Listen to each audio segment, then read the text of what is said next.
वीनू बेटा दरवाजा खोलो। मैं हूँ मम्मा। बेटा मेरे साथ कोई नहीं है, मम्मा अकेली आई है। आपको मम्मा पे भरोसा है ना बच्चे? प्लीज दरवाजा खोल दो। वीनू मैं सच कह रही हूँ बेटा, मम्मा अकेली है, सच में कोई नहीं है मेरे साथ। प्लीज दरवाजा खोल दो मेरे लिए।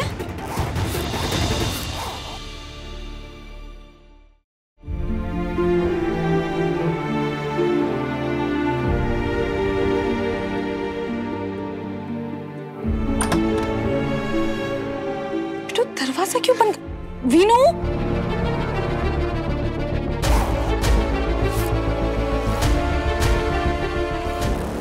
वीनू बेटा ये क्या तरीका है?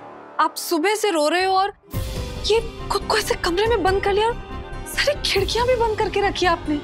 आपको अंदर घुटन नहीं हो रही क्या? बेटा कम से कम खाना तो खा लो। देखो मम्मा आपके लिए क्या लाई है। एक बार टेंट से बाहर आ जाओ प्लीज। आप मम्मा से ही बात नहीं करोगे तो कैसे चलेगा? मम्मा गंदी आंटी यहाँ पे क्यों आई है? मुझे उनके साथ नहीं जाना, वो मुझे लेके चली जाएगी। वीनू आपको कोई कहीं लेकर नहीं जाएगा, मैं हूं ना आपके पास। और मम्मा आपको प्रॉमिस करती है आपको डरने की कोई जरूरत नहीं है। प्रॉमिस तो पापा ने भी किया था ना, लेकिन गंदी आंटी इस घर में आ गई ना, अब मुझे किसी भी प्रॉमिस पे नहीं है यकीन।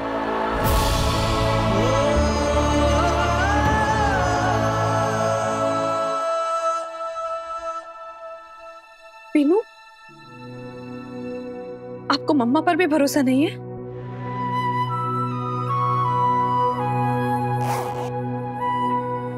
पाड़ा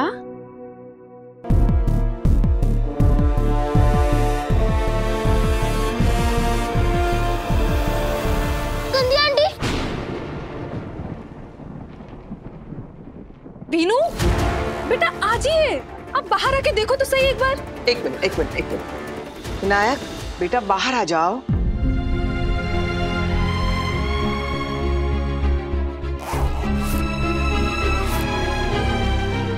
ये क्या कर रहे हो वीनू बेटा? अपने ही घर में कैसा डर है तुम्हें, बताओ तो। हम लोग हैं ना सब तुम्हारे साथ। मैं हूँ, बड़ी अज्जी है, आजोबा है, तुम्हारी मम्मा है, सब लोग हैं तुम्हारे साथ। तो फिर डर किस बात का? हम पे भरोसा नहीं है क्या? नहीं मुझे डर लग रहा है, वो गंदी आंटी मुझे लेके चली जाएगी। कोई कहीं नहीं लेके जाएगा तुम्हें, ऐसे कुछ भी नहीं होगा बेटा। ठीक है एक काम करते हैं, तुम ना टेंट में ही रहो। मैं तुम्हें बाहर आने के लिए नहीं कहूंगी, मैं बाहर बैठी रहूंगी, लेकिन मेरे हाथ से खाना तो खा लो ना। देखो तुम्हें पाव भाजी पसंद है ना, खास तुम्हारे लिए बनाई है, तुम्हारी मनपसंद। नहीं मुझे कुछ नहीं खाना है। वीनू बेटा आपने सुबह से कुछ नहीं खाया है, ऐसे थोड़ी ना चलता है। खाना नहीं खाओगे तो बीमार हो जाओगे ना, थोड़ा सा तो खा लो। अरे आजी ने पाव भाजी बनाई है।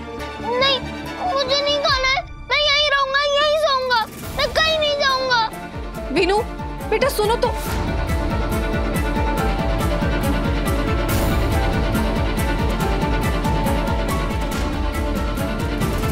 देख रही आई, मतलब कि वीनू अपने घर में कितना डर रहा है। उसने अपने आप को ऐसे कैद कर लिया है, पूरे कमरे की खिड़की वगैरह सब बंद की हुई है उसने। कितनी घुटन हो रही है यहाँ पे। उसने सुबह से कुछ खाया भी नहीं है। मैं अपने बेटे को ऐसे नहीं देख सकती। आई एक तो वीनू के यहाँ ये हालत है और वहां विराट को कोई फर्क ही नहीं पड़ रहा है। अब मैं सही के बारे में कोई बात नहीं करना चाहती, मुझे उसके बारे में सोचना भी नहीं है। लेकिन आई प्लीज प्लीज आप विराट से बात कीजिए ना।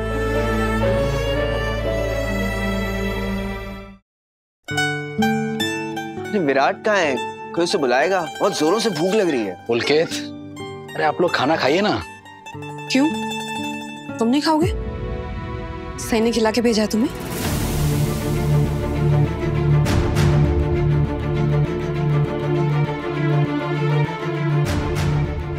उस दिन तो तुम्हें खाना खिला के नहीं भेजा था उसने। हाँ वैसे तो वो तुम्हें खाना खिला के भेजेगी ना। उससे अपना बेटा जो चाहिए तुमसे। सही ने मुझे खाना नहीं खिलाया पाखी, सभी ने खिलाया। इस घर की बेटी होने के बावजूद वो घर के बाहर रह रही है, आउट हाउस में रह रही है। वो मेरे बिना खाना नहीं खा रही थी, इसलिए मैंने खाना खा लिया। अच्छा तो तुम्हें सभी की भूख की चिंता है लेकिन अपने बेटे की नहीं। तुम्हें पता भी है विराट, वीनू ने सुबह से खाना तक नहीं खाया है। तुमने उसका हालचाल भी पूछा? जब से सही घर में आई है बस सभी सभी सभी किए जा रहे हो। अपने बेटे को तो तुम भूल ही गए हो। पूरा टाइम बस तुम्हें उनके घर की सफाई करनी है, उनके घर डब्बा पहुंचाना है। अपने बेटे का रत्ती भर भी ख्याल नहीं है तुम्हें। हमारा बेटा इतना ज्यादा डर गया है कि वो पहले खुद को कमरे में बंद कर लेता था, लेकिन अब वो अपने कमरे के अंदर भी एक टेंट के अंदर छुप के बैठा हुआ है। पाखी, सही और मैं मेरे बेटे को इस सब से बाहर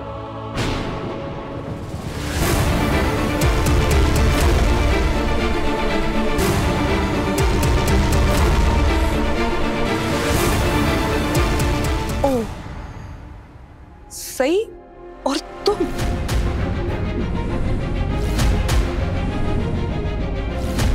तो तुमने इसका सलूशन पहले से ही सोच के रखा है।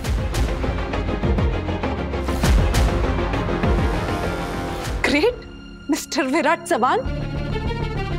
और क्या क्या प्लान किया है तुमने? धीरे धीरे तुम घर के सब लोगों को अपनी तरफ करने वाले हो। बोलो ना, अरे तुम्हें किसका डर है? बोलो ना, क्या करने वाले हो तुम आगे? घर में सबको मनाओगे, सबको कन्विंस करोगे कि ये जो सब कुछ है वो सही का है? सबको यकीन दिलाने वाले हो कि तुम्हारी सही इंसान नहीं देवी है? चलो आज शुरू करते हैं। देखो मैं कैसे गा रहा हूँ। सा रे गा मा पा धा नी सा। अरे क्या बात है, तुम तो एकदम अपने आजोबा जैसी हो, एकदम बेसुरी। अब मेरे लिए रसोबा हो ना, इसलिए सेम टू सेम। अब मेरे लिए रसोबा हो ना। हाँ भाई, मैं ही तुम्हारा रियल आजोबा हूँ, मेरी रियल पोती। एक रियल शब्द क्या सुन लिया है, अब हर बात में रियल रियल करती रहती हूँ। चलो चलो गाना सीखते हैं। हाँ, सारे गा मा सारे कामा पा धा नी सा नी धा पा मा गा रे सा। आती आती बैठ यहाँ पे। या आती, मेरे और वीनू दादा के फ्रेंड्स आने वाले हैं। आप हमारे लिए चटनी बना दोगे? चकली? हाँ बनाऊंगी। चलो, मैं वीनू दादा को बता के आई। क्या? हम तो पुलिस पे खेलने वाले हैं। अरे बाप रे। ठीक है ठीक है ठीक है, संभल के जाना। अरे लेकिन हमारा गाना तो, अरे रहने दीजिए गाना। अश्विनी, एक बच्ची के घर में आने से कितना कुछ बदल जाता है ना। अश्विनी, काय झालं? इतनी मायूस क्यों हो? कहा है ना निनाद, जिंदगी हमें कैसे दो राह पे लाके खड़ा कर देती है। देखिए, एक तरफ मैं मेरे पोते के लिए खुश हूँ, जिसकी जिंदगी में अभी अभी खुशियां आई हैं। उसे अपना परिवार मिल गया है, परिवार का प्यार मिला है, वो दोस्तों के साथ खेल कूद रही है। और दूसरी तरफ मेरा पोता है जो अपने कमरे से बाहर ही नहीं निकल रहा, किसी के साथ घुलना मिलना नहीं चाहता। वो मेरी विडंबना ये है कि मैं समझ ही नहीं पा रही हूँ मैं क्या करूं। अपने पोते के लिए दुख मनाऊं या अपनी पोती के लिए खुशियां मनाऊं? मानता हूं कि जिंदगी हमें मुश्किल वक्त दिखा रही है, लेकिन मेरा दिल कह रहा है कि अब सही आ गई है, वो सब कुछ ठीक कर देगी। कहा है नीना, आपने भी सही का गुणगान करना शुरू कर दिया? बेचारी पत्र लिखा इसी की वजह से तो परेशान है। सही का यहाँ रहना किसी भी चीज का हल नहीं है, बल्कि यही एक सबसे बड़ी समस्या है। आप क्यों नहीं समझ रहे? जब तक सही यहाँ रहेगी, विनायक अपने कमरे से बाहर नहीं निकलेगा।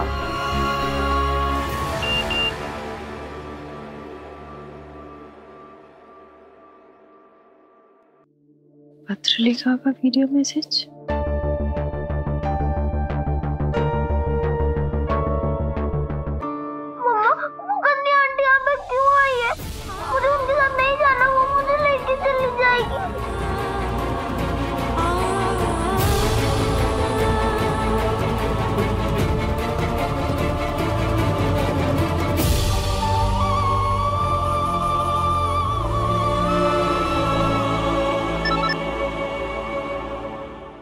मुझे पता था तुम मुझे फोन जरूर करोगी। मैं तो तुम्हारे फोन का ही वेट कर रही थी। मैंने वो वीडियो तुम्हें इसलिए भेजी थी ताकि तुम्हें पता चल सके कि कल तुमने वीनू को जिस हालत में देखा था, आज उसकी हालत उससे भी ज्यादा खराब हो गई। उसे अपने कमरे में घुटन सी हो रही है, लेकिन फिर भी तुम्हारे डर से वो अपने कमरे की खिड़कियां खोलने तक को राजी नहीं। देखो सही, मैं जानती हूँ कि आज हमारे बीच बहस बहुत ज्यादा बढ़ गई थी। मैं भी गुस्से में थी और तुम भी, लेकिन अभी मेरे अंदर गुस्सा नहीं, लाचारी है। मुझसे मेरे बेटे की ये हालत नहीं देखी जा रही और मैं जानती हूँ कि तुम भी वीनू को इस हालत में नहीं देख सकती। इसीलिए प्लीज सही, मैं तुमसे हाथ जोड़ के विनती करती हूँ कि यहाँ से चली जाओ। मेरे लिए ना सही, इस परिवार के लिए ना सही, लेकिन वीनू के लिए। कल हमारे बीच में जो भी बातें हुई, जो भी गर्मा गर्मी हुई, कहा सुनी हुई, उसमें मेरे कहने का लहजा जरूर गुस्से वाला होगा, लेकिन मैंने जो कुछ भी कहा बहुत सोच समझ के कहा। और मैं फिर से कहती हूँ, मैं यहाँ अपने बेटे के लिए आई हूँ। उसके मन से वो डर, वो झूठा वहम निकालने आई हूँ जो तुमने उसके मन में भरा है। कैसी माँ हो तुम? अपनी जिद पूरी करने के लिए अपने बच्चे की तकलीफें बढ़ा रही हो। मैं वो माँ हूँ जो अपने बच्चों को तकलीफ से डरना नहीं, उनका सामना करना सिखाती है। और मैं वीनू को भी वही सिखाने आई हूँ। समझ ला, जब तक मैं वीनू के मन से वो डर नहीं निकाल देती, मैं नहीं जाऊंगी। मैं वीनू के मन में कोई भी डर नहीं रहने दे सकती, खास तौर पे उसके आई के खिलाफ। अगर एक माँ के रहते उसका बच्चा किसी चीज से डरता है तो लालत है ऐसी माँ पर। मैं तो अपने बच्चे के मन से ये डर निकाल के रहूंगी पत्रलेखा, क्योंकि इसी में वीनू की भलाई है। मतलब तुम उसकी हालत बद से बदतर कर कर ही मानोगी? नहीं, मैं वीनू की हालत सुधार के मानूंगी, और ऐसा तुम खुद अपनी आंखों से होता हुआ देखोगी।